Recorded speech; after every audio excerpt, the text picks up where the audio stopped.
মোৰ ছাত্ৰ ছাত্ৰীসকল বৰ্তমান আমাৰ পৃথিৱীত বা বিশ্বত যি মহামাৰী কৰোনাৰ যিটো প্ৰাদুৰ্ভাৱ চলি আছে তাৰ কাৰণে তোমালোকৰ যথেষ্ট ক্ষয়ক্ষতি হৈছে আৰু এই ক্ষয়ক্ষতিৰ যিটো অংশীদাৰ সেই অংশীদাৰ আমিও গতিকে আমি তোমালোকক ইতিমধ্যে অনলাইনত বহুত ক্লাছ দিছোঁ গতিকে এই অনলাইনৰ ক্লাছবিলাক যদি তোমালোকে আমাক অনুকৰণ কৰিছা নিশ্চয় তোমালোকৰ কিছু হ'লেও পঢ়া শুনাৰ ক্ষেত্ৰত অকণমান আগবাঢ়ি যাব পাৰিবা গতিকে আজি আমি পোহৰ সম্পৰ্কে আমি আলোচনা কৰিম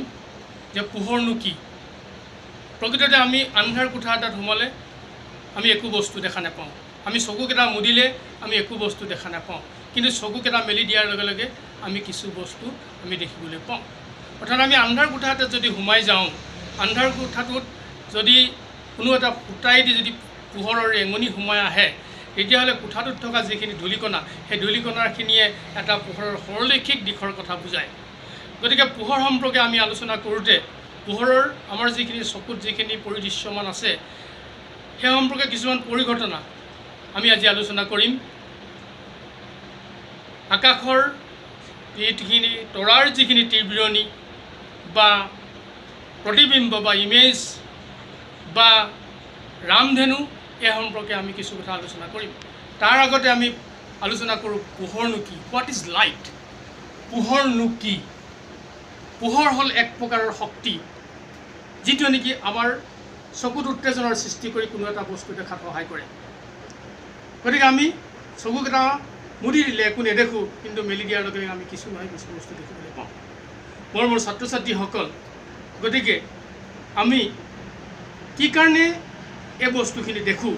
ইয়াৰ অৰ্থ হ'ল যে কোনো এটা পোহৰ উৎসৰ পৰা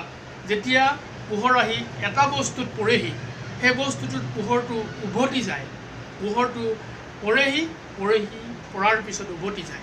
গতিকে এইটোৱে এটা হ'ল কি প্ৰতিফলন অৰ্থাৎ কোনো স্বচ্ছ মাধ্যমত পোহৰ এটা মাধ্যমৰ পৰা যদি এটা মাধ্যমলৈ আহে আৰু পুনৰ আগৰ মাধ্যমলৈ যদি উভতি যায় তেতিয়াহ'লে তাক আমি পোহৰৰ প্ৰতিফলন বুলি ক'ব পাৰোঁ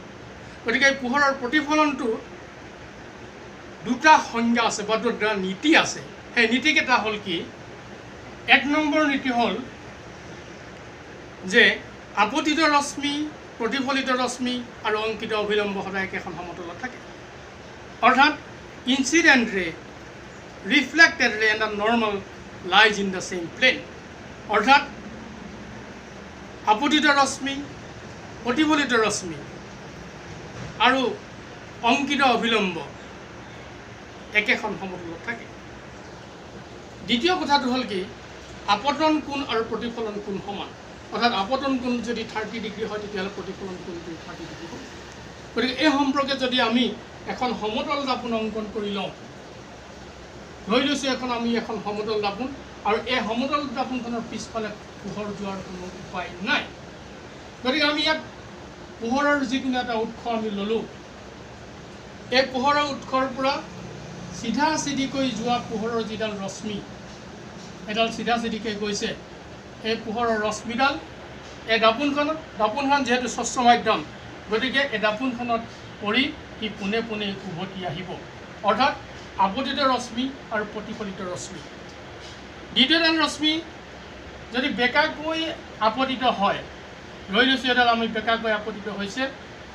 আৰু সি বেকাকৈ ই কি হ'ব প্ৰতিফলিত হ'ব এডাল বেকাকৈ প্ৰতিফলিত হৈছে আৰু যিটো এইটো অংকিত অভিলম্বডাল এতিয়া আপতন বিন্দু এইটো এই আপতন বিন্দুত টনা যিডাল অংকিত অভিলম্ব সেই অভিলম্বডাল সদায় একেখন সমতলত থাকিব এডাল অভিলম্ব নৰ্মেল সেইকাৰণে কৈছে যে আপতিত ৰশ্মি প্ৰতিফলিত ৰশ্মি আৰু আপতন বিন্দুত টনা অংকিত অভিলম্ব সদায় একেখন সমতলত থাকে দ্বিতীয় কথাটো হ'ল কি আপতিত ৰশ্মিডালে উৎপন্ন কৰা কোণটো এইটো হ'ল আপতন কোণ এইটো আপতন কোণ আৰু প্ৰতিফলিত ৰশ্মি আৰু অভিলম্বডালে উৎপন্ন কৰা কোণটো হ'ল কি প্ৰতিফলন কোণ গতিকে আপতন কোণটো যদি 30 ডিগ্ৰী হয় তেতিয়াহ'লে প্ৰতিফলন কোণটো কি হ'ব 30 ডিগ্ৰী হ'ব অৰ্থাৎ আপতন কোণ আৰু প্ৰতিফলন কোণ সদায় সমান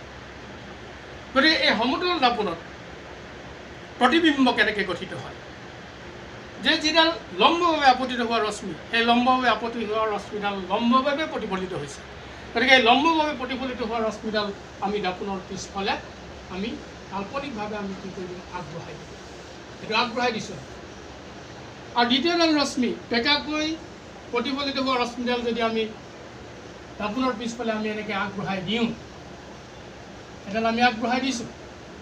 যিটো বিন্দুত পৰস্পৰ কটাকটি কৰিব তাতেই লক্ষ্য বস্তুটোৰ এটা প্ৰতিবিম্ব সৃষ্টি হ'ব গতিকে আমি পৰৱৰ্তী ক্লাছবিলাকত আমি এই প্ৰতিবিম্ব কেনেকুৱা সৎ নে অসৎ নে এইখিনি কথা সম্পৰ্কে আমি আলোচনা কৰিম আজিলৈ তোমালোকে এইখিনি পুনৰ প্ৰেক্টিছ কৰিবা ঠিক আছে